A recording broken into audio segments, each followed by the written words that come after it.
the story I'm going with, even though I know it's not true. I just like to, whenever I see something good, I like to, yeah, I think I genuinely believe that it's always does me.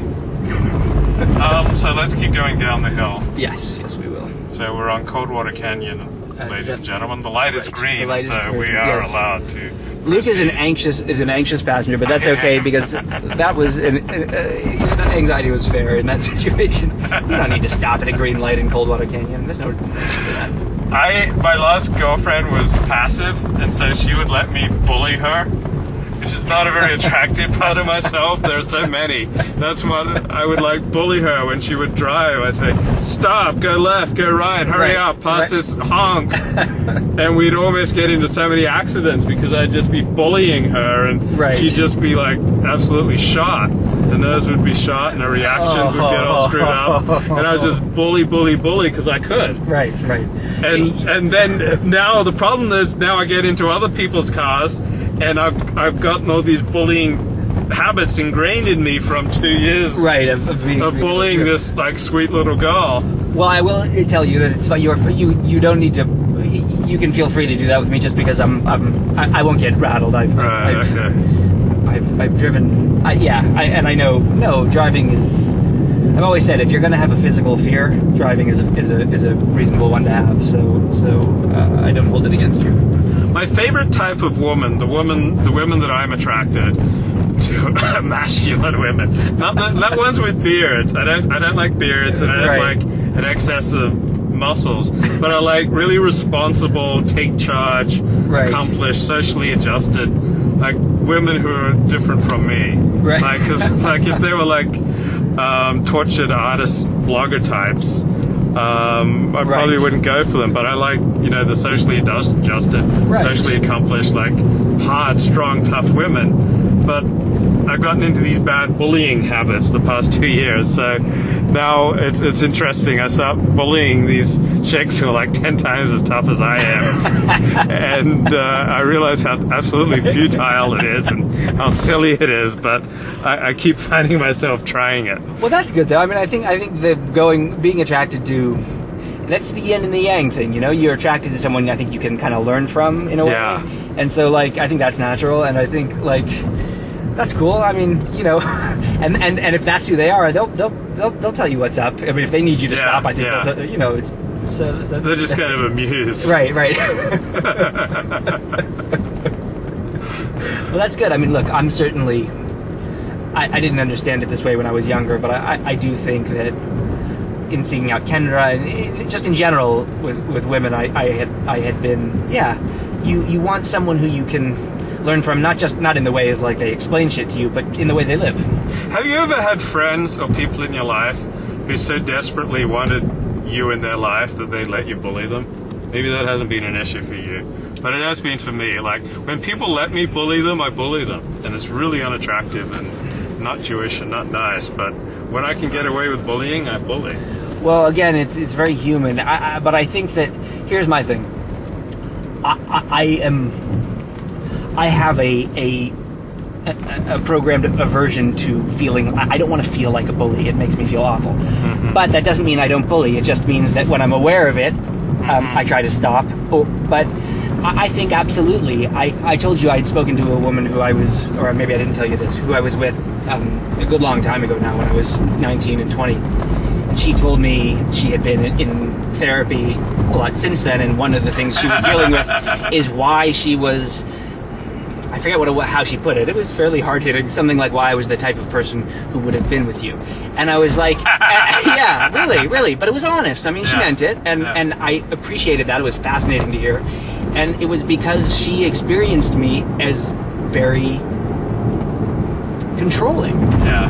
And bullyish, I think. And, okay, well, that's not consistent with my self-image, but tough shit. That was her experience. So, I'm just, it's... Yeah. I remember in 5th grade, there was this somewhat chubby but decent-looking chick who loved me, just had a crush on me. And I kicked her at times. I literally kicked her till she cried. And she said something about, I love you. And she said after you kicked her? Yeah. She said, I love you, and one day you'll find out what it's like to love someone and have them kick you. And I would tragic little story. And I would leave tacks on her chair, so that with the oh my goodness, the pointy end up. So I'd get left here. Yeah. No, actually, that was a useful one because I haven't been down here in a while. So. I would leave tacks on her chair, so that she'd sit on them on her fat little tush, and she'd tears would spring to her eyes, and I kicked her and left tacks on her desk because she liked me. Okay, well, look, if that's women, it's awful, but the number of women who. Actually, I shouldn't just say it about women. I think it's also true of me in some ways. Like, women, that's true of some guys. Like, women want guys, the more the guys are, like, emotionally unavailable to them, the more desperately they want it. Right. I think I do have kind of a, I don't think I realized this before, but the women who I find most enchanting often are kind of emotionally unavailable. So I share the women's fault in that way. But dude, that's like, you can't, I mean, if that were me, like I would say, oh, I wish I hadn't done that, but I wouldn't.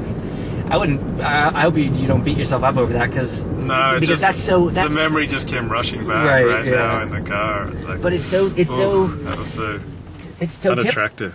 Well, Luke, I don't know that I would call it unattractive. I would. It's attraction is messy. I would say that it's a typical human thing. People take the liberties that they can. They are sometimes revolted by people who nice give without ever asking for anything. Yeah.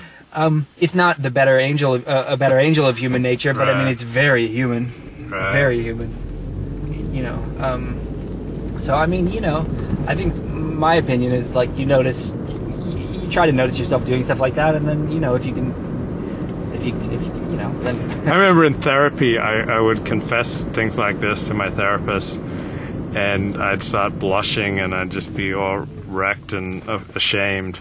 I have real problems with shame. I get these huge shame attacks, and she'd say, "You are 11 years old." Yeah. Like when I left tacks on that girl's desk, I was 10 years old. Yeah. And I kicked her. I was 10 years old. You were Luke, you were 11 years old. Yeah. It's like, oh, okay. Well, right. I mean, she also it's also okay to. Yeah.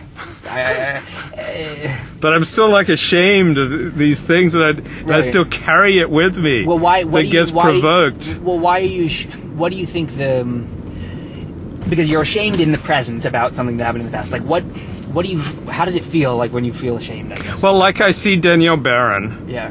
And I know I've written pretty cruelly about her at times. Right. And I feel ashamed, and I feel like the guy who put thumbtacks on someone's desk and kicked another girl. It's like, or I think about how I bullied my girlfriend, when she was driving, and I think about my tendencies to bully.